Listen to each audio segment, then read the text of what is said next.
दोस्तों, आज की इस वीडियो में मैं आपको बताऊंगा भारत के 5 ऐसे सीरियल किलर के बारे में जिनके दिल में नहीं थी दया रहम नाम की कोई चीज।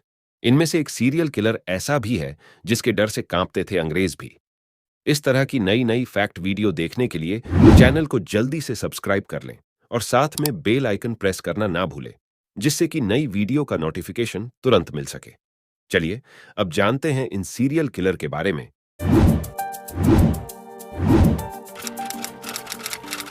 नंबर 1, एडी केम्पम्मा। ये कहानी है एक साइनाइड मलिका के नाम से मशहूर भारत की पहली महिला सीरियल किलर की, जिसने बेंगलुरु के एक मंदिर को अपने गुनाहों का ठिकाना बनाया। ये महिला खुद को भगवान की सबसे बड़ी भक्त कहती थी। ये दावा करती थी कि मंदिर ले जाकर ये महिलाओं के सारे दुख दर्द दूर कर देगी। इसकी नजर मंदिर में आने वाली अमीर महिलाओं पर होती थी। अपराध को अंजाम देने का साइनाइड मलिका का तरीका बेहद भयानक था। ये पहले तो मंदिर में आने वाली अमीर महिलाओं से मिलती जुलती और उनके दुखों के बारे में जानती थी। कई महिलाएं बच्चों की चाह में, कई नौकरी पैसे की मनोकामना को लेकर, तो कई घर में सुख शांति की कामना को लेकर इस फरेबी महिला के झांसे में आ जाती थी। और फिर ये उन्हें एक खास अनुष्ठान के लिए सुनसान जगह पर बुलाती थी। इस अनुष्ठान के लिए ये या तो एकदम सुबह का वक्त चुनती या फिर रात का, जब आसपास कोई नहीं होता था। महिलाओं को ये उनके पूरे गहने में सज धज कर आने के लिए बोलती थी और फिर सुनसान इलाके में ले जाती थी। ये कुछ दिखावा करने के लिए पहले उस महिला के सामने पूजा पाठ करती और फिर उसे आंख बंद करने के लिए कहती थी। इस दौरान ये महिला के प्रसाद में साइनाइड मिलाती और फिर उस महिला को दे देती थी। आपको बता दे, साइनाइड दुनिया के सबसे खतरनाक जहर में से एक है। यह जहर इतना खतरनाक है कि इसका स्वाद बताने से पहले ही इंसान की मौत हो जाती है। उसके बाद ये साइनाइड किलर महिला की लाश से सारे गहने और पैसे निकालकर वहां से फरार हो जाती थी। 2007 में पुलिस ने केडी केम्पम्मा को बस स्टैंड से गिरफ्तार किया। पुलिस कस्टडी में इसने कबूल किया कि इसने 8 महिलाओं को प्रसाद में साइनाइड मिलाकर दिया था। बाद में अदालत ने इस साइनाइड किलर को आजीवन कारावास की सजा सुनाई। नंबर 2, देवेंद्र शर्मा। देवेंद्र शर्मा एक आयुर्वेदिक दवाओं का डॉक्टर था, जो लगातार कुछ अतिरिक्त पैसे कमाने के अन्य तरीकों की तलाश में रहता था।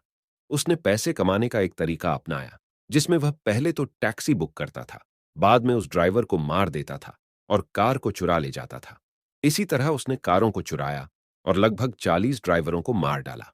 उसने 2002 और 2004 के बीच यूपी, गुड़गांव और राजस्थान के आसपास के इलाकों से कारें चुराई और लगभग 40 ड्राइवरों को मारने की बात स्वीकार की। उसे 2008 में मौत की सजा सुनाई गई थी। नंबर 3, अमरजीत सदा। क्या कभी आपने सोचा है कि 8 साल का बच्चा कभी सीरियल किलर हो सकता है, जो इतना शातिर हो कि अपनी बहन का कत्ल कर दे और लोगों को कानों कान खबर ना हो? मैं बात कर रहा हूं बिहार के अमरजीत सदा की, जिसने महज 8 साल की उम्र में 3 लोगों को मौत के घाट उतार दिया था। बिहार के बेगूसराय के मुशहरी गांव में पैदा अमरजीत सदा को दुनिया का सबसे छोटा सीरियल किलर कहा जाता है। उसे महज 8 साल की उम्र में पुलिस ने सीरियल किलिंग के आरोप में पकड़ा था। वो इस उम्र तक 3 लोगों को मौत के घाट उतार चुका था। वह साल 1998 में पैदा हुआ और पुलिस ने उसे 2007 में 3 कत्ल करने के जुर्म में गिरफ्तार किया। अब आपको बताता हूं कि आखिर कैसे खुलासा हुआ इस सीरियल किलर का। साल 2007 में पुलिस एक गुमशुदा बच्ची की तलाश में मुशहरी गांव पहुंची। लापता बच्ची के माता पिता ने अपने पड़ोसी के करीब 8 साल के बच्चे अमरजीत सदा की ओर शक की सुई घुमाई। पुलिस को उनकी बात पर यकीन नहीं हुआ। उन्हें लगा कि बच्ची के माता पिता किसी रंजिशवश पड़ोसी को फंसाने की कोशिश कर रहे हैं। लेकिन जैसे जैसे पड़ताल आगे बढ़ी, पुलिस को भी बच्चे पर शक हुआ, जिसके बाद पुलिस ने उसे पकड़कर पूछताछ शुरू की। 8 साल की उम्र में कत्ल करने की बात सुनकर सभी हैरान थे। लोगों को हैरानी थी कि इतनी कम उम्र में कोई किसी का कत्ल कैसे और क्यों कर सकता है। जिसके बाद मनोचिकित्सकों के एक पैनल ने अमरजीत सदा से बात की। इस दौरान यह पता लगाया गया है कि उसे कंडक्ट डिसऑर्डर नाम की एक बीमारी है। इस बीमारी में दूसरों को दर्द देने में आरोपी को मजा आने लगता है। इस बीमारी से पीड़ित व्यक्ति दूसरों को चोट पहुंचाने के नए नए तरीके ढूंढता है। नंबर 4, इस सीरियल किलर का नाम है ठग बहराम। बहराम को किंग ऑफ ठग भी कहा जाता है। 1790 से लेकर 1840 के बीच में कुख्यात रहे ठग बहराम से अंग्रेज भी घबराते थे। ये ठग यात्रा करने वाले समूहों को पकड़ने के लिए जाना जाता था।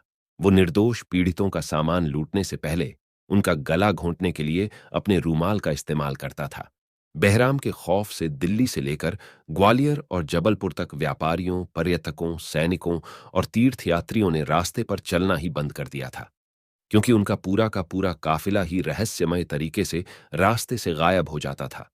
हैरानी की बात तो ये थी कि उनकी लाशें तक पुलिस को नहीं मिलती थीं। कई सालों तक बहराम की तलाश की और आखिरकार 10 साल बाद बहराम को गिरफ्तार कर लिया गया। उस समय उसकी उम्र करीब 75 साल थी।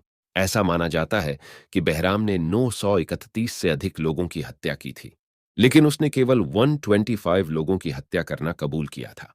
बहराम को उसके जुर्म के लिए वर्ष 1840 में फांसी की सजा दे दी गई। Number 5, Raman Raghav. Raman Raghav schizophrenic serial killer था जिसने 22 से अधिक लोगों की जान ली थी।